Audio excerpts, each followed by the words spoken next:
এবার ঢাকা ছাত্রদের মধ্যেই কোন্দল, বৈষম্য বিরোধীদের বিরুদ্ধেই বৈষম্যের অভিযোগ। বুধবার বাংলাদেশে আত্মপ্রকাশ করে ছাত্রদের সংগঠন গণতান্ত্রিক ছাত্র সংসদ। নেতৃত্বে জুলাইয়ে বৈষম্য বিরোধী আন্দোলনকারী ছাত্ররা। এবার তাদের বিরুদ্ধেই বৈষম্যের অভিযোগ ছাত্রদের একাংশের। আর এ নিয়ে বুধবার ঢাকায় ধুন্ধুমার।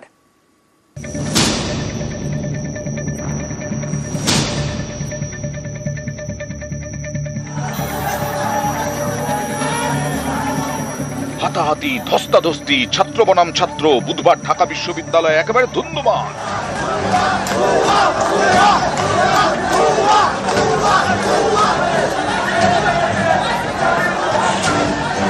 বুধবার আত্মপ্রকাশ করে বাংলাদেশের ছাত্রদের নতুন সংগঠন গণতান্ত্রিক ছাত্র সংসদ।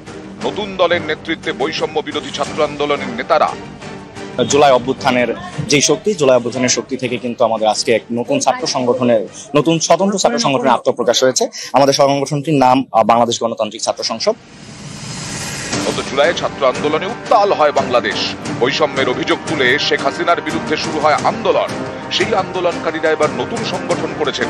বুধবার ঢাকা বিশ্ববিদ্যালয়ের মধু ক্যান্টিনে নতুন দলের ঘোষণা করা হয়। তারপরে বিক্ষোভ, ধুন্ধুমা।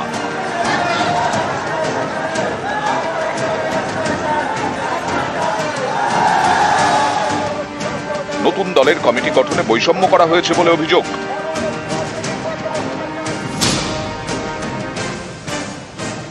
17 জুলাই ঢাকা বিশ্ববিদ্যালয় বন্ধ করে দেওয়া হয়েছিল। যখন তারা গাট্টি গুস্কা নিয়ে বাড়িতে চলে গেছিল, এই মেয়েরাই, আমরাই রাজপথে নেমেছি তাদের জন্য। তাদের রক্তে আমরা কিন্তু আমাদের চোখে পানি আসছিল।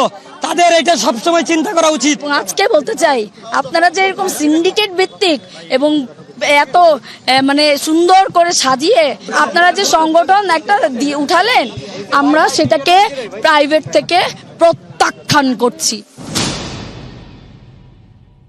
আসলে দেখুন, এখানে কোনো হামলার ঘটনা হয়নি। এখানে যে ঘটনাটা ঘটেছে সেটা হচ্ছে, যদি কেউ কোনো প্রকার কোনো হামলার সাথে যেই সংশ্লিষ্ট হোক না কেন, সে প্রাইভেট বিশ্ববিদ্যালয় হোক কিংবা ঢাকা বিশ্ববিদ্যালয় হোক, যেই হোক না কেন, আইনগত যে বিচারিক ব্যবস্থাটা রয়েছে সেটা যত দ্রুত সম্ভব করা যায় তত দ্রুত আমরা সেটা নিশ্চিত করব। এখানে আমরা দেখতে পেয়েছি প্রাইভেট বিশ্ববিদ্যালয়ের শিক্ষার্থীরা প্রাইভেট বিশ্ববিদ্যালয়ের শিক্ষার্থীদের উপরেও তো হামলা চালিয়েছে। বুধবার নতুন ছাত্র সংগঠনের কমিটি নিয়ে ঢাকা বিশ্ববিদ্যালয় গরম। কয়েক সপ্তাহ আগে উত্তপ্ত হয় খুলনা প্রযুক্তি বিশ্ববিদ্যালয়। পরিস্থিতি নিয়ন্ত্রণে বিশ্ববিদ্যালয়ে আপাতত পড়াশোনা বন্ধ রাখার সিদ্ধান্ত নিয়েছে কর্তৃপক্ষ। বুধবার হস্টেল ছেড়ে বাড়ি ফিরে যান অনেকে। পড়াশোনা থেকে জীবনটাই আগে, ছেলেকে নিতে আসছি। নিউজ 18 বাংলা।